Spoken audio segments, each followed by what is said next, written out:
Disease की अगर हम बात कहते हैं तो मॉडर्न मेडिकल साइंस के अंदर या एंशिएंट मेडिकल साइंस में क्लियरली लिखा है, अगर किसी को भगंदर हो गया तो दवाई से उसका कोई उपचार नहीं। एक बात अपने दिमाग में, मन में आज केंद्र बिंदु रख लीजिए कि दवाई से इसका कोई उपचार नहीं होता, इसका इलाज एक मात्र और मात्र क्या है? सर्जरी। ठीक है,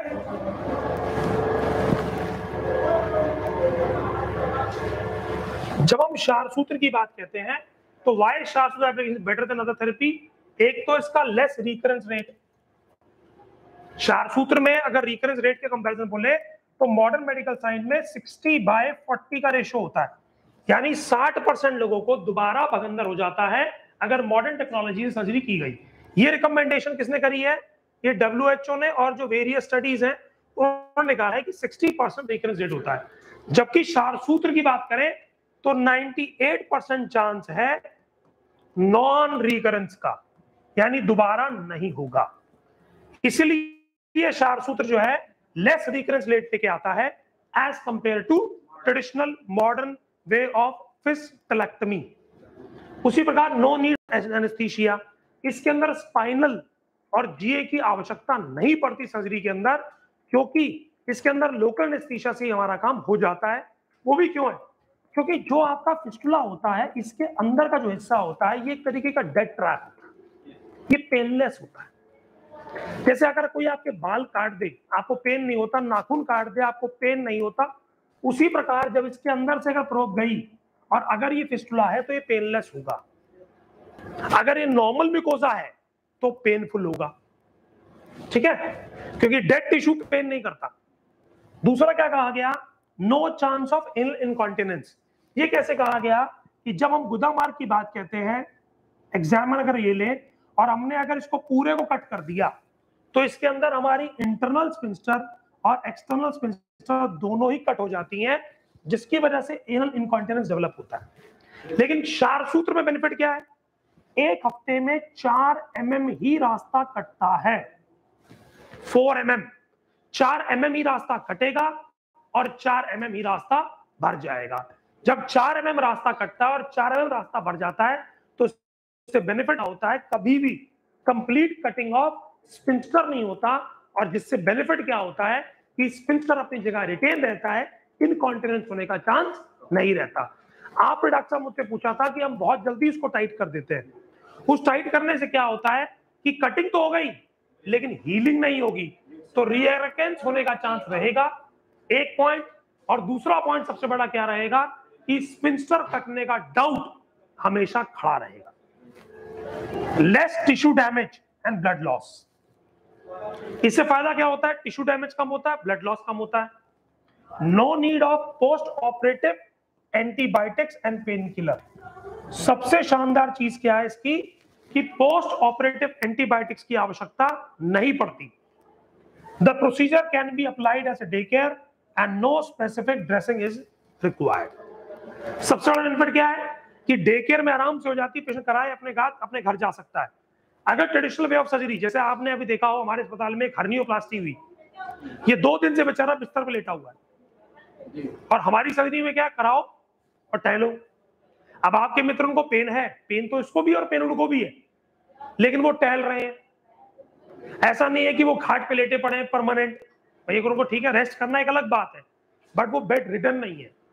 जबकि अगर हम ट्रेडिशनल बेस से सर्जरी करते हैं, क्षार सूत्र बेस से सर्जरी करते हैं, तो आवश्यकता पड़ती नहीं है पेशेंट को लॉन्ग स्टैंडिंग बेड रेस्ट की। अगर डेफिनेशन ऑफ फिस्टुला की बात करें तो क्या है? A track line by granular tissue which connects deeply in the anal canal और rectum and superficially on around the anus. यानी एक ऐसा ट्रैक जो कहने के लिए डीपली गुदा मार्ग के अंदर भी है और गुदा मार्ग के बाहर भी है, और इसका कनेक्शन जो है उस कनेक्शन में ग्रैन्युलेशन टिश्यू बना हुआ है। ये ग्रैन्युलेशन टिश्यू कभी भी अपने आप बंद नहीं होगा। जैसे आप मेट्रो में जाते हैं, अंडरग्राउंड मेट्रो है, उसके साइड में क्या है? सुरंग जैसी बनी हुई है। अब उस सुरंग में क्या होता है? जब मेट्रो निकल जाती है, निकल जाने के बाद भी वो अपने आप रास्ता बंद नहीं होता, क्योंकि वो सीमेंटेड पक्का लेयर बना हुआ है। जब तक वो पूरी तरह तोड़ा नहीं जाएगा तब तक वो रास्ता बंद नहीं होगा। सिमिलर फीचर हमें देखने को यहां पर प्राप्त होते हैं। Position of anorectal abscess. अब वो क्या कहना चाह रहे हैं? वो कहना चाह रहे हैं भाई पोजीशन कहां कहां पर मवाद पैदा होती है। एक पोजीशन है जिसको हम कहते हैं इस्चोरेक्टल फोसा, तो वहां पर बनता है इस्चोरेक्टल एब्सिस। ये फिर कहते हैं हम दो स्पिंस्टर के बीच में जिसको कहते हैं इंट्रास्पिंस्टिक एब्सिस, फिर पेरिएनल एब्सिस एंड सुप्रालेवेट्रिक एब्सिस। ये सारे एब्सिस के बारे में आपको एक क्लैरिटी समझनी है कि सबका ड्रेन या फॉर्मेशन यहां से होती है, जिसे आप एनल ग्लैंड कहते हो, और इसी एनल ग्लैंड से मवाद पैदा होती है और पैदा होकर अलग अलग पाउचेस में जमा होती है। ठीक है। अब टाइप ऑफ एनल फिस्टुली की अगर हम बात करें तो इसकी वैरायटी के अंदर हम देखें तो टाइप ऑफ एनल फिस्टुली में दो वैरायटी को देखने वाली बात है। एक है fistula opens into the anal canal anorectal ring, fistula open into anal canal above anorectal ring. कहने का मतलब ये हुआ साहब कि ऐसा भगंदर जो एनोरेक्टल, देखिए ये एनस ये रेक्टम, अगर इन दोनों के अगर हम चर्चा करें तो एनोरेक्टल रिंग ये हुई। अगर ये जो है open into below anorectal ring यानी इसके नीचे का ही खुलता है तो लो एनल है, लेकिन एनल कैनाल के पास खुले या एनोरेक्टल रिंग के ऊपर खुले, यानी कि अगर यहां पर खुले या इसके ऊपर खुले, ये सब क्या हो गए? High rectal fistula. स्टंट क्लासिफिकेशन में क्या है? Subcutaneous, sub mucous, low anal, high anal and pelvic rectal, ये देखा जाता है। अगर आप बात करें पार्क क्लासिफिकेशन की, इस पार्क क्लासिफिकेशन में क्या क्लियरली दिखाया गया? इंट्रास्पिंस्टिक, ये basically sphincter variety of fistula होते हैं। तो इंट्रास्पिंस्टिक वैरायटी ऑफ फिस्टुला ध्यान से देखें आप, ये हमारा एक्सटर्नल स्पिंस्टर है, ये हमारा इंटरनल स्पिंस्टर है। इन दोनों स्पिंस्टर के बीच में जो फिस्टुला है उसे इंट्रास्पिंस्टिक वैरायटी ऑफ फिस्टुला कहते हैं। ट्रांसपिंस्टिक वैरायटी कौन सा होता है? जो दोनों के बीच से पार करके निकल जाए। सेकंड वैरायटी ये है ट्रांसपिंस्टिक वैरायटी ऑफ फिस्टुला। सुप्रालेवेट्रिक वैरायटी कौन सी है? जो हमेशा स्पिंस्टर के ऊपर से घूम जाए उसको सुप्रालेवेट्रिक या सुप्रास्पिंस्टिक वैरायटी ऑफ फिस्टुला कहते हैं। ये बात आपको क्यों समझनी है? क्योंकि जब एमआरआई की रिपोर्ट आप पढ़ेंगे तो आपको यही पता लगेगा। वहां पर ये लिखा होगा कि 2 किलोमीटर के बाद 1.5 किलोमीटर राइट जाना है, या इतने एमएम के बाद राइट जाना है या लेफ्ट जाना है। वहां पर क्लासिफिकेशन स्पिंस्टर के अकॉर्डिंगली की जाती है। तो आपको एक क्लासिफिकेशन माइंड में क्लियर होनी चाहिए when you reading the MRI. क्योंकि अगर आपको यही नहीं पता होगा कि कौन सा स्पिंस्टर के अंदर क्रॉस करने से किस कैटेगरी ऑफ फिस्टुला बनता है, तो आप कभी भी क्लियर कट डायग्नोसिस नहीं बना पाओगे। और क्लियर कट डायग्नोसिस ना बनने का मतलब है कि कभी भी क्लियर कट ट्रीटमेंट करने में हमेशा इश्यूज क्रिएट होंगे ही होंगे। अब आप देखते हैं इसके अंदर high level variety of fistula. अब high level variety of fistula की अगर हम बात करें तो देखने वाली बात है इसके अंदर क्लियरली इंट्रास्पिंस्टिक। ध्यान से देखिए साहब, ये है इंट्रास्पिंस्टिक वैरायटी ऑफ फिस्टुला। यानी इसके अंदर प्रोब कैसी बनेगी? यानी आपको जब भी इंट्रास्पिंस्टिक की प्रोबिंग करनी है तो एल शेप, हल्का सा बेंड कर लीजिए ऐसे करके। आपको प्रोब हमेशा बेंड करके डालनी है, तभी प्रोब पास होगी, वरना प्रोब पास ही नहीं होगी। ऐसा क्यों? अरे भाई, जैसा हम देखते हैं सुई है और धागा जैसा छेद वैसा पार करते हैं, उसके अकॉर्डिंगली बेंड करते हैं। गाइड वायर क्या है? अकॉर्डिंगली बेंड करना। पहले के जमाने में लोग सिल्वर की प्रोब यूज करते थे जस्ट फॉर मेकिंग आइडेंटिफिकेशन कि भाई रास्ता कितना मुड़ रहा है। उसके अकॉर्डिंगली कॉपर या स्टील की प्रोब को मोड़ करके बेंड करके डालते थे। आज भी वही स्थिति है। ट्रांसपिंस्टिक के अंदर कैसी बनी? इसके अंदर ऐसे करके, इसमें एल था और देखा जाए तो इसमें लंबे वाला यानी कि दूर से घूम के निकलेगा। ये क्या है? ट्रांसपिंस्टिक वैरायटी ऑफ प्रोबिंग का मेथड है। अगर हम बात करें सुप्रास्पिंस्टिक वैरायटी ऑफ के अंदर, तो इसमें प्रोब को सी बना के डालना पड़ेगा, सी शेप। अच्छा, ये जितनी भी फिगर है ना, ये फिगर ऐसे नहीं है, लिथोटमी में लेटने के बाद है। यानी ये ऊपर की तरफ नहीं है, ये अंदर की तरफ है। इससे क्या समझ में आता है? हमको प्रोब ऐसे करके डालनी है, ऐसे करके नहीं डालनी है। क्योंकि ये जो फिगर है ये तो आपका ये वाला सेक्शन है, लेकिन जब आप लिथोटमी में लेटाओगे तो आपका सेक्शन चेंज हो जाएगा। इस प्लेन पे लेटा रहे हो आप, इस प्लेन पे का मतलब है ऐसे करके घूम के आना, ठीक है जी। यहां पर ऐसे दिख रहा है, लेकिन लेटने के बाद ये डीप इनसाइड हो जाएगा, क्योंकि फिस्टुला की स्टेटमेंट ये होती है deep into the anal canal. इसी प्रकार जब हम सुप्रा लेवेट्रिक वैरायटी ऑफ फिस्टुला की बात कहते हैं तो उसमें हम क्या देखते हैं, ध्यान से देखिए, ये ऐसे करके ऐसे अटैच हो गया। अब आप पूछेंगे डॉक्टर साहब इसका क्या होगा, क्या तो हमने धागा डाला ही नहीं। मैंने आपको बताया था कि ओरिजिन ऑफ पस कहां होता है, हमेशा एनल साइनस से होता है, यानी एनल साइनस से ही पैदा होती है मवाद, कहीं भी, और वो कहीं भी फैल सकती है।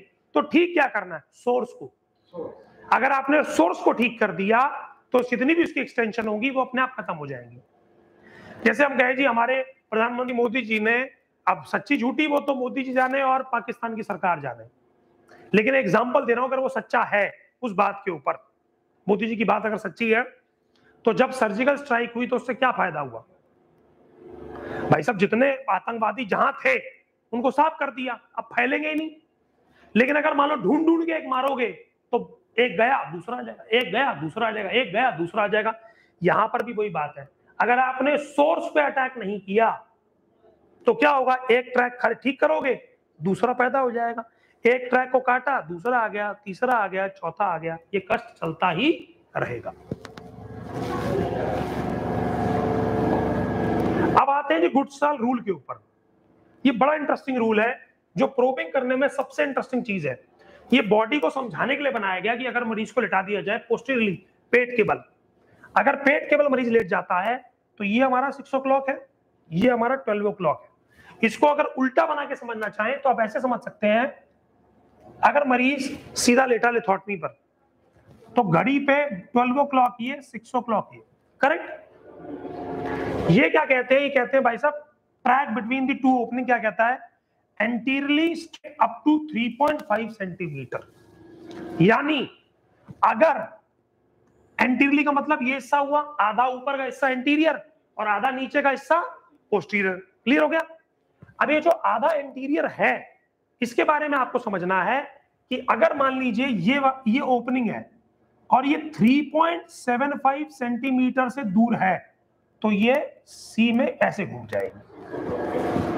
लेकिन अगर ये नजदीक है, 3.75 सेंटीमीटर के नजदीक है, तो इससे फायदा क्या होगा, इससे फायदा ये होगा कि ये स्ट्रेट खुल जाएगा, क्लियर।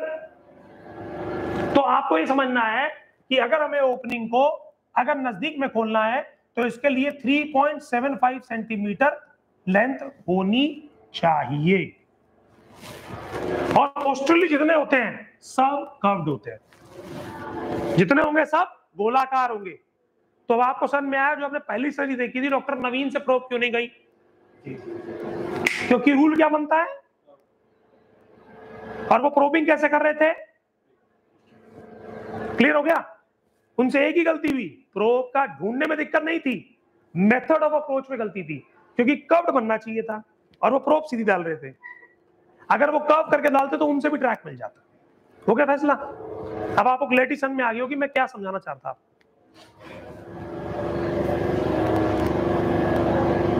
अब बात कहते हैं जी clinical examination. Not infrequently internal opening can be felt as a nodule on the wall of the anal canal. बहुत बार आपको इंटरनल ओपनिंग एक नोड्यूल के फॉर्म में, एक गांठ के फॉर्म में महसूस होगी, इंटरनल ओपनिंग अंदरूनी। Irrespective of number external opening, there is almost invariably only one internal opening. बहुत बार क्या होता है, अगर मान लीजिए बाहर 5 ओपनिंग भी है तो अंदर एक ही ओपनिंग होगी। कैसे, ये समझने की आवश्यकता है।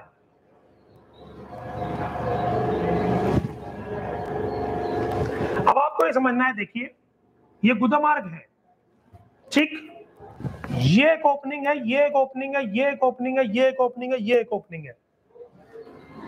कोई क्वेश्चन आया है, ठीक है, हाँ जी। तो हमारे पास अगर मान लीजिए 5 ओपनिंग है, 5 अलग अलग ओपनिंग है। अब इस ओपनिंग की चर्चा करें तो यूजुअली क्या होता है, ये सारी ओपनिंग की एक इंटरल ओपनिंग 6 पे होती है। ये कैसे? आप सवाल पूछोगे ये कैसे जी? सोर्स एक ही है, कायनात डिफरेंट। आप इसको ऐसे समझिए कि जो सोर्स था वो एनल साइनस था। हो सकता है इधर से बाहर निकल जाए, उधर से इधर निकल जाए, उधर से इधर निकल जाए, उधर से निकल जाए। जहां से उसको इजी ट्रैवल मिलेगा वहां से वो ट्रैवल करके बाहर निकल जाएगी। मतलब मवाद है, उसका कोई अब केंद्र बिंदु तो है नहीं, जहां से मौका मिलेगा वहीं से फाड़ के बाहर निकल जाएगी। लेकिन यूजुअली अंदर क्या होती है, एक ओपनिंग होती है। Proctoscopy will reveal internal opening of the fistula, a hypertrophied anal papilla। hypertrophied papilla का मतलब एक छोटा सा दाना जैसा निकला होता है। ये दाना पहचान होता है कि इसके नीचे ट्रैक है। कैसे? जैसे मैंने आपको कल ही परसों एग्जांपल क्लास में समझाया था कि भाई अगर मान लीजिए 2 पहाड़ हैं और ऐसा वाला कट है तो हम समझ जाते हैं यहां कभी नदी बही होगी इसके नीचे। उसी प्रकार हाइपरट्रोफिड एनल पैपिला है तो इसका मतलब इसके नीचे इंटरल ओपनिंग इस क्रेप्ट के नीचे लाई कर रही है, इसके नीचे प्राप्त हमें हो जाएगी। अब प्रोबिंग कैसे करनी चाहिए? Probing is a painful and liable to reawaken dormant infection. If patient experiencing pain, sudden jerk, a false passage में रिजल्ट। किन बातों का ध्यान रखना है अपने प्रोबिंग करते वक्त? जब हम प्रोबिंग कर रहे हैं तो आपको पॉइंट बता रहे हैं। पेशेंट एक्सपीरियंसिंग सीवियर पेन, क्या उसको सीवियर पेन हुआ? क्या कोई सडन जर्क लगा उसको? जर्क नहीं लगा, तो इसका मतलब हमने फॉल्स पैसेज नहीं बनाया। और अगर ये दोनों चीजें आपको मिल जाएं तो आप समझ लीजिए आपसे प्रोबिंग गलत हो रही है, क्योंकि एक ब्लाइंड प्रोसीजर है। अगर देखा जाए प्रोबिंग एक ब्लाइंड प्रोसीजर और हैंडफुल स्किल का काम है, यानी जिसने जितनी ज्यादा प्रोबिंग कर ली उसको उसका हाथ उतना ज्यादा मजबूत हो जाएगा। इनिशियल फेज में आपके लिए अगर गाइडलाइन की बात करूं तो इन दोनों गाइडलाइन के हिसाब से आपको काम करना है। एक तीसरी गाइडलाइन और है, वो भी हम आगे देखते हैं। Fistulography you very useful for recurrent fistula. कब टेस्ट कराना चाहिए? अगर ऐसा मरीज जिसको बार बार फिस्टुला हो रहे हैं उसमें फिस्टुलोग्राफी करवाओ, या फिर एमआरआई फिस्टुलोग्राम कराओ। फिस्टुला विद मल्टीपल ओपनिंग आपको चेक करनी चाहिए। हाई लेवल ऑफ फिस्टुला देखना चाहिए। फिस्टुला ऑफ लॉन्ग ड्यूरेशन हो तो भी करवाना चाहिए। रेमिफिकेशन सस्पेक्टेड यानी कि मल्टीपल ट्रैक बन गए हैं तो भी देखना चाहिए। हॉर्सशू शेप फिस्टुला हो तो भी आवश्यकता है कि आप इसको क्रॉस चेक करवावें कि भाई ट्रैक में कितने नए ट्रैक और बन रहे हैं। When origin fistula lies elsewhere, यानी हमें लगता है कि भाई ओरिजिन यहां नहीं कहीं और है, तो भी आपको डाउट को कंफर्म करने के लिए एमआरआई करवाना चाहिए। Injection of lipiodol and other medium along with the sinus before radiography some time likely cause recurrence of inflammation। इसलिए हम लिपोडल का इंजेक्शन यानी कि डाई डालकर चेक करते हैं कि भाई ट्रैक कहां तक जा रहा है। इसलिए इसके साथ में आज की डेट में जो हम डायग्नोस्टिक टूल यूज कर रहे हैं, एक्सरे फिस्टुलोग्राम से ज्यादा बेनिफिशियल और ट्रूथफुल जो प्रूफ हो रहा है वो है एमआरआई फिस्टुलोग्राम। आज की डेट में डॉक्टर प्रेफर करते हैं कि भाई एमआरआई फिस्टुलोग्राम करा के एक बार ट्रैक का ओरिजिन, ट्रैक की लेंथ और क्या क्या इन्वॉल्वमेंट ऑफ स्पिंस्टर हो रही है इसको वेरीफाई कर लिया जाए। ठीक है। सिस्टमिक एग्जामिनेशन में ब्लड पैरामीटर आपको नॉर्मली चेक करा लेने हैं, लेकिन सबसे काम की चीज जो बगंदर में इन्वेस्टिगेशन है वो मैं आपको बता देता हूं। वो है मरीज क्या डायबिटिक तो नहीं है, मरीज को ट्यूबरकुलोसिस तो नहीं है, अल्सरेटिव कोलाइटिस तो नहीं है, डायबोटिकुलोसिस तो नहीं है, प्रोस्टेट इंफेक्शन तो नहीं है, क्रॉन डिजीज तो नहीं है। अगर इनमें से कुछ भी है तो बगंदर जल्दी नहीं भरेगा। आपको इसकी दवाई बगंदर के उपचार के साथ में चलानी पड़ेगी, नहीं तो बगंदर बार बार रिकरेंस मारेगा ही मारेगा। अब मैनेजमेंट की बात कहते हैं कि इस बगंदर का इलाज कैसे किया जाए। सबसे पहले रिटन कंसेंट आपको लेना है, टीटी लगाना है, ज़ैलोकेन सेंसिटिविटी करनी है, पार्ट प्रिपरेशन करना है, शेविंग करनी है और पेंटिंग करनी है। देन लिथोटमी पोजीशन के ऊपर शारसूत्र के टेक्निक को यूज करना है, प्रॉक्सिमल एंड डिस्टल। देखिए आप जब कभी भी शारसूत्र लाइगेशन कर रहे हैं तो आपका मेन पर्पस, हाँ जी क्वेश्चन है,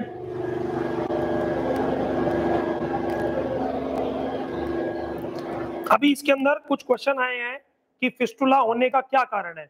देखिए, फिस्टुला होने के अगर कारणों की बात करें तो भगंदर के सबसे बड़े कारण के अंदर होता है आपके इम्यून सिस्टम का फॉल कर जाना, आपकी बॉडी के अंदर ब्लड की इंप्योरिटी पैदा हो जाना, जिसकी वजह से बार बार पस फॉर्मेशन होती है, और वो जो पस फॉर्मेशन होती है वो एनल साइनस से फूट फूट के निकलती है। उसके अलावा कई लोगों में अगर टीबी है तो भी फिस्टुला होने के हाई चांस रहते हैं, कैंसर है तो भी हाई चांस रहते हैं। लेकिन अगर ये बीमारी नहीं है तो फिस्टुला होने का एक्चुअल जो रीजन है वो है आपका मिथ्य आहार विहार। आपकी डाइट के अंदर अगर ऑक्सीडेंट्स हैं, एंटीऑक्सीडेंट्स हैं, तो आपकी बॉडी के अंदर ये सेल्स पैदा नहीं होंगे। लेकिन अगर आपकी बॉडी के अंदर सड़ा हुआ खाना, फ्रिज में रखा हुआ खाना, फास्ट फूड ज्यादा भोजन में होगा तो फिस्टुला की टेंडेंसी बढ़ जाएगी, क्योंकि जो पस सेल्स हैं वो ऐसे मीडिया में ज्यादा ग्रो करते हैं। एसिडिक मीडिया में ज्यादा ग्रो करेंगे pus cells as compare to alkaline media. Alkaline media किसमें होता है? ताजे फल में, ताजी सब्जी में, ताजे भोजन में। इसके अलावा एक क्वेश्चन आया है, फिस्टुला हो जाए तो क्या करना चाहिए। देखिए, फिस्टुला हो जाए तो ये बात आपको समझनी है कि मैंने आपको जैसे भी बताया कि फिस्टुला होने के बाद मरीज के उपचार के अंदर दो ऑप्शन उसके बाद बचते हैं, एक फिस्टुलेक्टमी या क्षारसूत्र लाइगेशन। उनके ऊपर चर्चा हम कर रहे हैं। इसी प्रकार एक और है कि पाइल्स, अगर पाइल्स हो जाए, देखिए पाइल्स के अंदर भी लगभग कारण वही होते हैं जो आप अपने भोजन के अंदर गड़बड़ करते हो। पाइल्स के अंदर स्ट्रेनिंग सबसे बड़ा कारण है, यानी बैठ के जोर लगाना कब्जी के अंदर। भोजन के अंदर ऐसा भोजन खाना जिसको लंबा समय लगता हो पचने में। अगर जिसको लंबा समय लगता होगा पचने में, वह भोजन अपच की तरह आपके पेट में पड़ा रहेगा और वो कब्जी पैदा करेगा, जिसको निकालने के लिए पेट को ताकत लगानी पड़ेगी और बवासीर की उत्पत्ति शुरू हो जाएगी। लिवर का वीक होना एक और बहुत बड़ा कारण है। लिवर का वीक होना, आपका डाइजेशन अगर ठीक नहीं है तो लिवर वीक है। तो इस समय पे क्या करना चाहिए? यूजुअली हम डॉक्टर्स क्या एडवाइस देते हैं कि ऐसा भोजन खाओ जो जल्दी पचे। पुराने भोजन पचने से पहले दूसरा भोजन को ग्रहण मत करो। जो लोग जन्मजात नॉनवेज खाते हैं उनकी बॉडी तो उसके हैबिटेट में आ गई, उनको उससे नुकसान नहीं हो रहा। लेकिन अगर आपने अभी नॉनवेज खाना शुरू किया और आपने अधिक मात्रा में खाना शुरू किया तो आपकी इंटेस्टाइन इसको पचाने की योग नहीं होगी। एग्जाम्पल ले सकते हो, अपेंडिक्स की अगर हम बात करें तो हमारे पूर्वजों में अपेंडिक्स बहुत बड़ा था, हमारे में अपेंडिक्स छोटा हो गया, क्योंकि हम किस पे आ गए? हमने क्या बंद कर दिया? हमने नॉनवेज बंद कर दिया, ताजे पत्ते बंद कर दिए। हम लोग 80% वेज पे आ गए और 20% नॉनवेज पे रह गए, जो लोग रह गए। अगर आप नॉनवेज ही नॉनवेज खाते हो, यानी शेर की तरह मार के खाते हो, कुत्ते की तरह मगर किसी दूसरे प्राणी को मार के खाते हो, तो आपको अपेंडिक्स की ताकत ज्यादा चाहिए थी। आज अपेंडिक्स का कोई रोल नहीं आपकी बॉडी में, लेकिन एक जमाने में था जब हम खाली नॉनवेज पर निर्भर थे। तो आपको ये समझना है कि आपकी बॉडी के अंदर निर्भरता अगर समय अनुसार चेंज हुई है तो आपको डाइट भी। अब बहुत से लोग पूछते हैं कि इसमें से क्वेश्चन आए तो बहुत से लोग ऐसा पूछते हैं कि सर मैं तो घर का ही खाता हूं फिर भी मुझे बवासीर क्यों हुई। देखिए, रेगुलर एक्सरसाइज करना बहुत जरूरी है, specially squatting exercise, normal muscle exercise to increase the blood circulation. Rich quantity of water बहुत जरूरी है। खाना किस समय खाएं? जब आप स्ट्रेस फ्री हो, क्योंकि वो डाइजेशन को हैम्पर करता है। बे टाइम खाना खाना उसी प्रकार है जैसे आप गलत खाना खा रहे हो। खाना आपने घर का ही खाया, लेकिन लंच का टाइम था 1 बजे, खाया 4 बजे, डिनर का टाइम था 7 बजे, आप खा रहे हो 11 बजे, तो ये भी इनडाइजेशन का पार्ट बनता है। और ये सारे कारण गुदा संबंधी समस्या को उत्पन्न करते हैं, चाहे वो बवासीर हो चाहे वो भगंदर हो। इसी प्रकार स्त्रियों के अंदर, गर्भवती स्त्री में होने का चांस रहता है। कॉन्ट्रासेप्टिव पिल ज्यादा लेने से भी ऐसा होता है। क्यों होता है? अरे साहब, आप किसी भी नॉर्मल फिनोमेना को तोड़ना चाहोगे तो आपकी बॉडी में डिस्टर्बेंस पैदा होगी। अब कैसे? कॉन्ट्रासेप्टिव पिल्स का मतलब क्या हुआ? आपने अपना हार्मोनल इंबैलेंस कर दिया, डिस्टर्ब हो गया। अब उसका रिस्पॉन्स कहाँ आएगा? अब उसका रिस्पॉन्स आपके यूट्रस पे आएगा और उसका रिस्पॉन्स आपकी बॉडी के पूरे हार्मोनल सिस्टम पे इंपैक्ट करेगा। ठीक है? तो आप मान के चलिए कि जिसे हम आयुर्वेद में कहते हैं कि ऐसा वेग जिसका धारण नहीं करना चाहिए, चाहे वो वात का वेग हो, यानी कि पाद का, लैट्रिन का, सुसु का, आंसू का, जम्भाई का, भूख का, शुदा का, उसके अलावा उद्गार का, ठीक है जी। निद्रा का अगर आप किसी भी वेग का धारण करते हैं तो उससे क्या होता है, वेग धारण करने से वायु का प्रकोप होता है। और आचार्य सुश्रुत ने अच्छे शब्दों में क्या कहा, वायु के प्रकोप के उपरांत जब वायु कुत्तवल्ली में संकुचन कर लेती है तो उससे जो मास अंकुर उत्पन्न होता है उसको अर्श कहते हैं। तो किसका प्रकोप जरूरी है, वायु का। और वायु प्रकोप कैसे होती है, एबनॉर्मल टाइमिंग से, एबनॉर्मल लाइफ स्टाइल से। एग्जांपल मेरे में क्षमता 5 किलो की, मैं 50 किलो उठाऊंगा तो रेट्रोग्रेड प्रेशर पड़ेगा, रेक्टम पे पड़ेगा। आप ज्यादा खांसी करिए, आप खुद महसूस करिए, आपके गुदा मार्ग पे प्रेशर पड़ता ही पड़ता है। ठीक है, तो अब हम समझते हैं proximal and distal end proximal opening के बारे में। जब हम फिस्टुला की बात कर रहे हैं तो इसके ऊपर कैसे करना है। A suitable size of probe is negotiated and advanced through the proximal opening along the path of least resistance।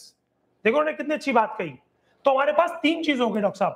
पहली क्या हुई, पेन। अगर मरीज को पेन हो तो आप फॉल्स ट्रैक में है। दूसरा क्या है, जर्क। अगर मरीज को जर्क लग जाए तो आप फॉल्स ट्रैक में है। और अगर आपको रेजिस्टेंस मिले तो भी आप फॉल्स ट्रैक में हैं। यानी प्रोबिंग करते वक्त अगर आपको जबरदस्ती ताकत लगानी पड़े तो आप क्या कर रहे हो, फॉल्स ट्रैक में हो। लेकिन अगर इजीली आपकी प्रोब पास हो जाए, एक हिस्से में डालो दूसरे हिस्से से निकल आए। अगर आपने लाइव डेमो देखा था तो आपको मैंने दिखाया था, मेरे डालते 1 सेकंड में प्रोब निकल आई। तो इसका मतलब है सही ट्रैक में था गलत ट्रैक में, ये इस बात का प्रूफ है। ठीक है, अबे जी जब आप प्रोब डाल दोगे, लेंथ और size place in the eye of probe is pulled out to the distal opening in order to position seton. धागा आपने डाल दिया, धागे का मात्रा आपने डाल दिया। अभी हम आपको धागा डालना भी सिखाएंगे, जब ओपन करेंगे तो आपको पहले सिखा देंगे फिर ओपन करेंगे। Both ends of seton lightly ties. इसके अंदर हमने क्या कहा, लूजली। देखिए डॉक्टर साहब आपने पूछा था, लेकिन क्लिनिकल साइंस क्या कहती है, जो आज की डेट में लूजली आउट। धागा टाइट ही नहीं होना चाहिए। क्यों, हमारा मेन पर्पस क्या है, पहले ड्रेनिंग फिर कटिंग। अगर मवाद पूरी खाली नहीं हुई और हमने काट दिया तो क्या होगा, सुपरफिशियल कटिंग हीलिंग हो जाएगी, डीप के अंदर मवाद पड़ी रहेगी और वो बाद में रीअकरेंस करती रहेगी। Dressing of wound and application of bandage. अब टेक्निक है धागा बदलने की। इसके बारे में क्या कहा जाता है, रेल रॉड टेक्निक है। रेल रॉड टेक्निक क्या कहती है, ये कहती है साहब, जैसे ट्रेन पटरी पे दौड़ती है और उसी पटरी से पटरी बदलती है, तो रेल रॉड टेक्निक में क्या होता है, एक धागे के सहारे ही आप दूसरे धागे को बदल लेते हैं। न्यू शार्प सूत्र साइड लेटरल साइड। मान लीजिए ये गुदा मार्ग है और धागा ऐसे जा रहा है और ये नॉट पड़ी हुई है और इस ओपनिंग से बॉडी के अंदर घूम के आ रहा है, करेक्ट। तो हम क्या करेंगे, इस धागे की लेटरल साइड में नॉट बांधेंगे। इस धागे की, ये पुरानी नॉट है, ये ओल्ड नॉट है, ठीक। इसके मिडल में नहीं बांधेंगे, इसके लेटरल साइड बांधेंगे। फायदा क्या होगा, इस धागे के सहारे नया धागा अंदर चला जाएगा, नहीं तो स्लिप हो जाएगा और नाट नहीं फंसेगा उसका। सबसे बड़ा फायदा यही है। और दूसरा, ताजा धागा अंदर जा रहा है तो गंदगी को साफ करता हुआ जा रहा है। Thread is cut between the knot and clipped artery forceps. Artery for gently pulled out. Old thread such that comes leaving the new Shastra track. Cut old Shastra end of new are tied firmly. कहने का मतलब आपने जो पुराना धागा था वो निकाल दिया, नया धागा बांध दिया। नया धागे बांधने के बाद फायदा क्या हुआ कि अब आपका नया थ्रेड आ चुका है, पुराना धागा कूड़ा। यानी कि 1 हफ्ते के बाद जो आपका धागा था जिसकी कार्य क्षमता खत्म हो गई थी, उसकी क्षमता अब नए ने ले ली, ठीक। अब इसको समझने की चीज है, ये स्टेप समझने की चीज है। मोड ऑफ एक्शन से क्लियर होगा कि शार्प सूत्र काम कैसे करता है। पहला है मैकेनिकल एक्शन, दूसरा है केमिकल एक्शन। मैं आपको फिर बता दूं, दुनिया में कोई भी शार्प सूत्र हो, शार्प सूत्र का जो एक्शन रहेगा वो सिमिलर रहेगा, और कोई भी बगंदर हो उसके अंदर रिजल्ट सिमिलर आएगा शार्प सूत्र से। अब वो शार्प सूत्र चाहे वो 21 भावना वाला हो या 11 भावना वाला हो या 28 भावना वाला हो, सबके टाइमिंग में फर्क आएगा, रिजल्ट एंड आउटकम सेम आएगा, इतना ही फर्क है। कोई ये कहते कि जी उनका शार्प सूत्र अच्छा है या आपका खराब है, या मेरा खराब है उनका अच्छा है, ऐसा नहीं है। रिजल्ट सिमिलर आएगा, उसमें बशर्ते 3 चीज लगी होनी चाहिए, वो मैं आपको भी बताऊंगा। सबसे पहले मैकेनिकल एक्शन ऑफ क्षार सूत्रा। ये क्या कहता है, जिस प्रकार एक बर्फ का टुकड़ा लिया आपने, उसके ऊपर वायर लगाई और नीचे 2-2 किलो के वजन रख दिए। अब क्या होगा, इसको आपने फ्रिज में रख दिया, कुछ देर के बाद ये बीच में आ जाएगा कट के, वो धागा वजन से बर्फ को काट देगा, ऊपरी सतह भर जाएगी, फिर उसके बाद करते करते बाहर निकल जाएगा और बाद में क्या होगा, ये एकदम नॉर्मल आइस ब्लॉक हो जाएगा और धागा निकल के बॉडी से बाहर चला जाएगा। ये वो mechanical action. Usually modern surgeons भी जब फिस्टुलेक्टमी करते हैं तो आधे में प्रोलीन थ्रेड डालते हैं, मैकेनिकल एक्शन वो भी यूज करते हैं, लेकिन वो किस में मैच नहीं कर पाते, केमिकल एक्शन में। वो क्या है वो देखते हैं। अब आते हैं जी क्षार सूत्र के एक्शन के ऊपर। इसमें 3 चीज का समावेश है। पहली चीज का नाम है सबसे पहले स्नूही, प्रोलैक्टिक है, therefore dissolve fibrous tissue of fistula tract, यानी इसका एक्शन यही है, इसका काम ही यही है। ये क्या करता है, जितना भी फाइब्रस टिश्यू होगा ना हार्ड, उसको काट देगा। स्नूही उसका काम ही छील देना है। upper mark Shar's alkali which clear the fistula tract, liquidate thick pus, it keep the tract clean and helps in drainage of pus, it causes chemical fistulectomy। यानी एक का काम है छीलना और एक का काम है साफ करना। क्षार का काम क्या है, स्क्रैपिंग करके साफ करना, इसका काम तोड़ देना। यही स्नूही एक तरीके का पॉइजन है, और ये बात किसी ने बड़े अच्छे शब्दों में कही है, जहर को जहर ही काटता है। पस क्या है, पॉइजन, तभी तो आप उसको एंटीबायोटिक देके ठीक करते हो, तभी तो कहते हैं सेप्टिसीमिया हो गया, और उसको काटने के लिए क्या चीज चाहिए, पॉइजन। पॉइजन को कौन काटेगा, पॉइजन, क्योंकि स्नूही का जो आग का दूध होता है ये पॉइजनस इन नेचर होता है, लेकिन जब इसको जगह टच करता है ये सारे गंदगी को काटना शुरू कर देता है, ये कुछ नहीं छोड़ेगा। दूसरा, अपमार्क क्षार एक अल्कली है जो क्लीन करती है ट्रैक को, थिक पस को, और keep the track clean and drainage of pus, it causes chemical fistulectomy, यानी केमिकली बर्न कर देगा। जैसे डॉक्टर साहब को हमने बांधा, पाइल्स में बांधा, जैसे उनको सुबह पेन हुआ, बाकी दिन ठीक थे, फिर पेन हो गया हल्का सा, जब जब वो कटिंग करेगा तब तक वो बर्न करके पेन करेगा, तो बर्निंग पेन थोड़ा बहुत रहेगा, आप ये नहीं कह सकते, लेकिन इंजेक्टेबल की जरूरत नहीं पड़ेगी, टैबलेट से काम चल जाएगा, सिर्फ बात से काम चल जाएगा। मॉडर्न हेमरोइडेक्टमी के अंदर राउंड द क्लॉक कम से कम 7 दिन तक आईवी शॉट और इंजेक्टेबल की आवश्यकता पड़ती है। यहां पर ये काम ये खुद कर लेता है काटने छीलने का, तो अपने को ब्लेड से काटने की जरूरत नहीं पड़ती, क्योंकि ग्रेजुअल कटिंग करते हैं, एक शॉट में कटिंग नहीं करते। टर्मरिक एक एंटी एलर्जिक, एंटीसेप्टिक और वुंड हीलर है। अगर हम बात करें क्षार सूत्र की, तो इसका पीएच होता है 9 से ऊपर और बॉडी का नॉर्मल पीएच है 7.3, यानी जब कभी भी क्षार सूत्र टच करेगा तो वो मॉर्फोलॉजी बदल देगा इसकी त्वचा की, स्किन की नॉर्मल मॉर्फोलॉजी बदलकर वो क्या करेगा, एक हेल्दी टिश्यू डेवलप करेगा जिसके अंदर बार बार बवासीर बगंदर होने का चांस खत्म हो जाएगा। मेन मुद्दा क्या है भाई, टिश्यू हेल्दी डेवलप हो, अनहेल्दी डेवलप होगा तो फिर पस पड़ेगी, फिर सड़ेगा, फिर गंदगी आएगी। इसीलिए हम क्या कहते हैं, सबसे इंपॉर्टेंट पहले क्या है, ड्रेनिंग, कटिंग इंपॉर्टेंट है ही नहीं। अब आप समझे, ये जो दवाई लगी होती धागे पे 3 से 4 दिन तक लगी रहती है, और physical presence of kshar sutra keep the passage patent helps in drainage of the pus. ये क्या करता है, ड्रेन करने में मदद करता है पस की, गाइड वायर की तरह काम है भैया मवाद को निकालने में। अब मवाद जा रही थी, उसको रास्ता दे दिया, मवाद आराम से निकलती रहेगी।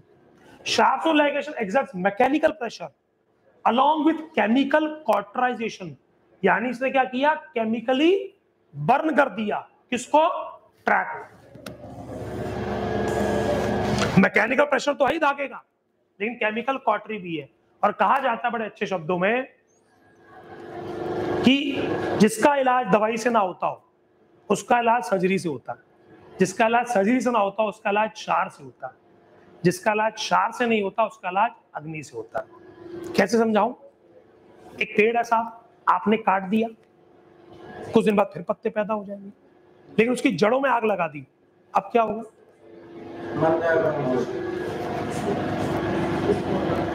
क्षार सूत्र टच करने का सबसे बड़ा बेनिफिट यह है कि दोबारा पैदा होने का चांस ऑलमोस्ट निल हो जाता है। क्षार सूत्र की ये क्वालिटी।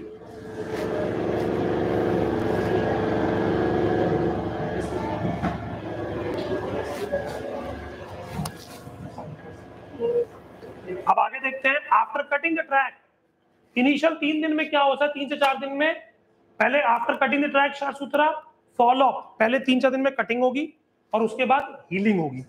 पहले 3-4 दिन में कटिंग और उसके फॉलो 3-4 दिन में healing. Cutting and healing go side by side, therefore no gap, recess, accumulation of pus in the cavity, यानी जितना काटा उतना ही भर दिया तो पस को जमा होने के लिए स्थान नहीं बचा, पस वहां पर इकट्ठी होगी नहीं, गैप खत्म हो गया। इसीलिए हम उसको फास्ट कटिंग नहीं करते, एक हफ्ते में 4 mm काटते हैं और 4 mm ही रिपेयर करते हैं। In the case of abscess cavity, अगर कैविटी बड़ी है तो शार्प sutra can be packed in the cavity till all the accumulated pus is drain out and wound is clean for the healing. अगर कैविटी बड़ी हो, गड्ढा पड़ा हो, तो उसमें शार्प सूत्र भर दीजिए। भरने से क्या होगा, शार्प सूत्र जितनी भी गंदगी है ना सब काट के बाहर निकाल देगा। तो उससे फायदा क्या होगा कि जितनी गंदगी सब थी सब बाहर आ गई और अब हेल्दी टिश्यू आ गया, वो भरने में चला जाएगा। ठीक है साहब, रिकवरी फास्ट हो जाएगी। Clear?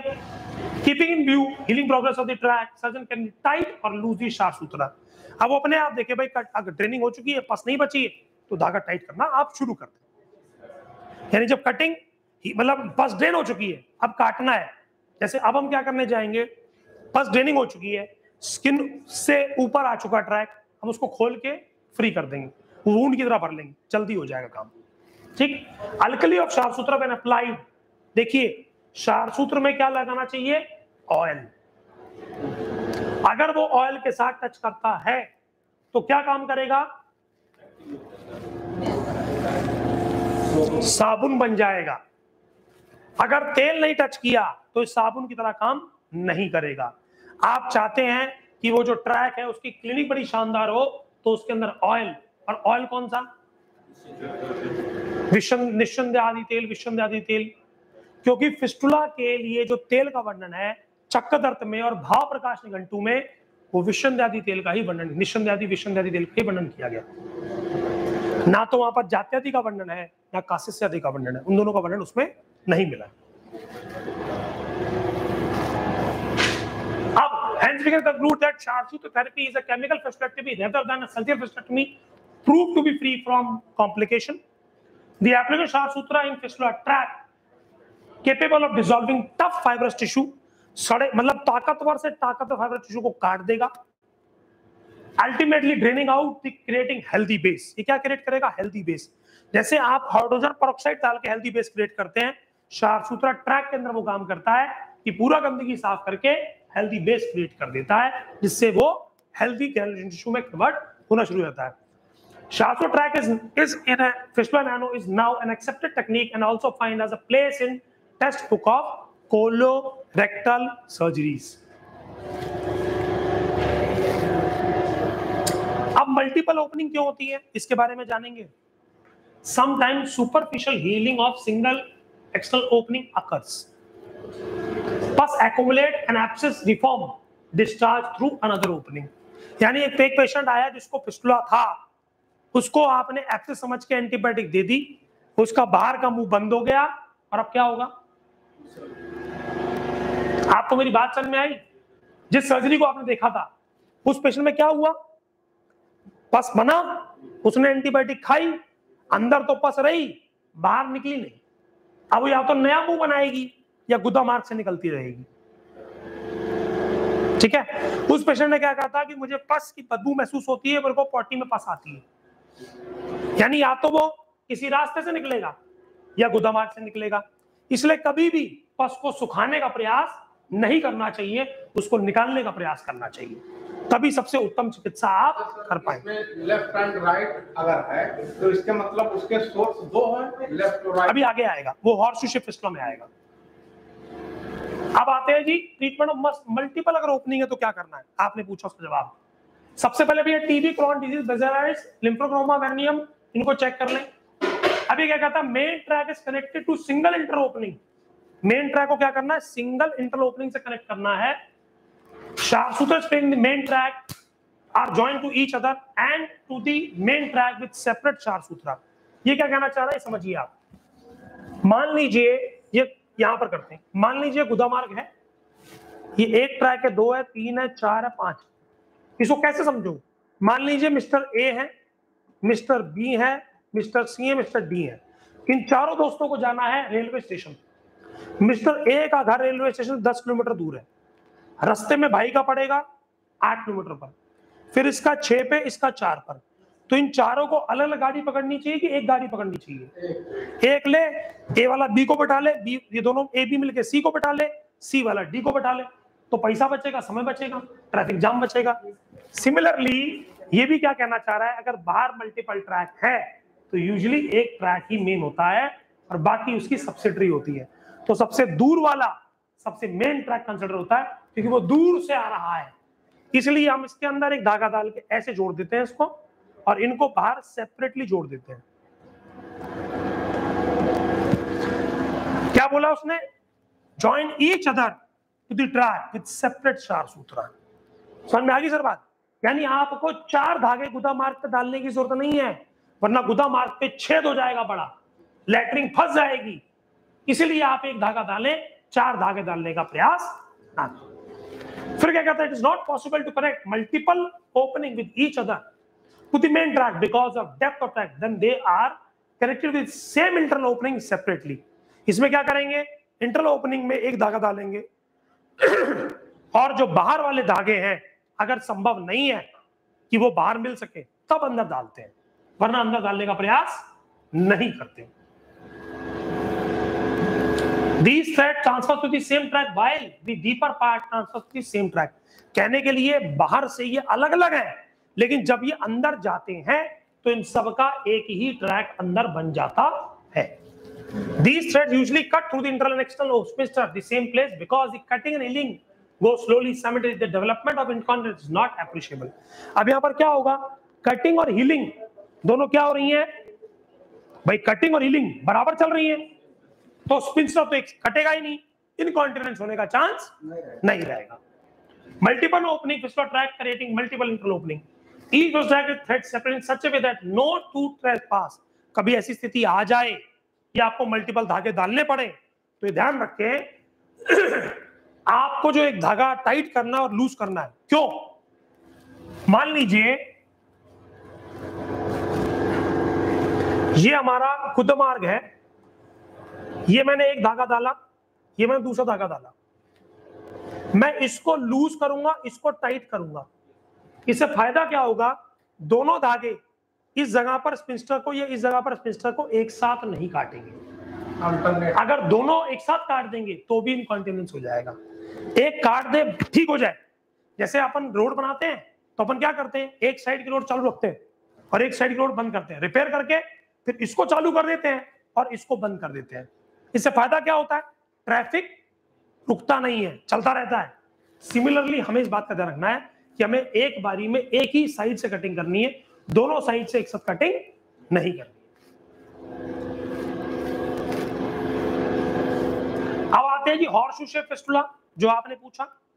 Horseshoe shape, it is a type of high variety of fistula with internal opening usually on the posterior half of the orifice on the each side of midline. The track usually curved open with the single internal opening at 6 o'clock in the canal posteriorly. कहने का मतलब इसमें दोनों side क्या निकलेगा? Opening होगी, both side. देखिए ये भी एक ओपनिंग है, ये भी। ऐसा ही एक केस 7 महीने का मेरे पास आया बच्चा, जब 1 महीने का था उनको उसको डायग्नोज हुआ हॉर्सशू शेप फिस्टुला। एम्स के डॉक्टर ने कहा जी इसका ऑपरेशन संभव नहीं है क्योंकि हम स्पाइनल एनेस्थीसिया नहीं दे पाएंगे। पीडियाट्रिक ने मना कर दिया। बस बनती थी, बच्चा रोता था, वेट लॉस हो रहा था। अब ये फैसला हो गया कि बच्चा बहुत दिन नहीं जिएगा। हमने शार्पशूत्र लाइगेशन करी। शार्पशूत्र कौन सा था? गुगलू शार्पशूत्र। वो बच्चा आज 5 साल का है, बगंदर से मुक्त है और स्वस्थ है। हमने दोनों की जगह एक धागा डाला। क्यों?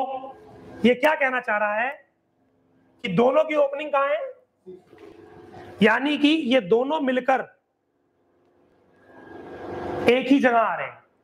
ओरिजिन अंदर था, मैंने धागा डाल दिया। आप देख रहे हो डॉक्टर साहब, इधर नहीं डाला, इधर डाल दिया, तो ओरिजिन भी साफ हो गया। अब 6 o'clock पे सारी पस क्यों आती है? क्योंकि हमारी हो गया ऑन जी। रिकरेंट फिस्टुला नैनो क्यों होता है? इसके बारे में जानते हैं। Surgical faulty surgical technique wherein some branches of main fistula tract has been overlooked, persistent infection in the fistula tract for long time, specific disease like TB, Crohn's disease, ulcerative colitis, carcinoma has been overlooked previously, immunocompromised patient like diabetes mellitus and HIV देखा जाता है, jaundice uremia poor wound healing होती है ऐसे patient के अंदर, उसकी वजह से भी होता है। पेशेंट के अंदर विटामिन सी की कमी हो तो भी होता है, इसलिए हम पेशेंट को अंदर आंवला की रसायन कहते हैं जी, खूब खाओ आंवले की रसायन। इससे फायदा क्या होगा कि आपकी हीलिंग पावर बढ़ जाएगी। इसी प्रकार पेशेंट साइटोटॉक्सिक ड्रग पर है, यानी कोई कैंसर की दवाई खा रहा है तो हो जाएगा, कॉर्टिकोस्टेरॉइड पर है तो भी हो जाएगा, वही पेशेंट जनरलाइज इन्फेक्शन से है तो भी उसको हो जाएगा। अब लॉन्ग पेनियल फिस्टुला, ये एक और वैरायटी ऑफ फिस्टुला होता है जिसके अंदर स्कॉटम यानी पोथे के नीचे एक्सटर्नल ओपनिंग मिलती है। ये usually high variety of fistula होता है, लेकिन ये डायरेक्ट कोर्स होता है। ये कैसे समझना है, ये अलग वैरायटी ऑफ फिस्टुला है, इसके अंदर रूल चेंज हो जाता है। ये रूल क्या कहता है, बाकी रूल में गुडसाल रूल क्या कहता था, अगर दूर है तो 6 पे आएगा, इसमें कितनी भी दूर है 12 पे आएगा, क्योंकि ये पेरिनियम के नीचे, पोथे के नीचे है, इसलिए इसका धर्म ही 12 पे खुलना है। ठीक है, periurethral abscess, severe urethritis, prostatic abscess, acute prostatitis, tuberculosis, prostate seminal vesicle which results in abscess, rupture into the ileal canal, creating fistula tract should be kept in mind। यानी इसको ठीक करते वक्त आपको एक बात समझनी है कि बगंदर में आपकी इसकी प्रोबिंग स्ट्रेट कोर्स आएगी, सीधी 12 पर खुलेगी। क्यों? आपका जो मवाद है, एक तरीका ये वो सीधा 12 पे गिर जाए या 6 पे आए। 6 पे कलेक्शन होता है, लेकिन गिरने का मेथड इजीली है, क्योंकि यहाँ पर जो जितनी ऊपर से गिरता है वो उतनी दूर जाके गिरता है। यहाँ पर देखने में दूर है, लेकिन वो 12 के नजदीक। सर, इसको करने में कोई रिस्क नहीं है? सुनते हैं कि नीचे कोई ग्लैंड होती है, प्रोस्टेट होता है, तो अगर ये प्रोस्टेट के पीछे जाता ही नहीं है, प्रोबिंग सीधी होनी चाहिए, बस स्ट्रेट प्रोब होगी इसमें कर्व्ड प्रोब नहीं जाएगी, इसमें प्रोब से जाएगी। अगर कर्व्ड करोगे तो प्रोस्टेट इसके पीछे ही होगा, वो रप्चर हो सकता है। प्रोब सीधी जाएगी तो कभी नहीं होगा।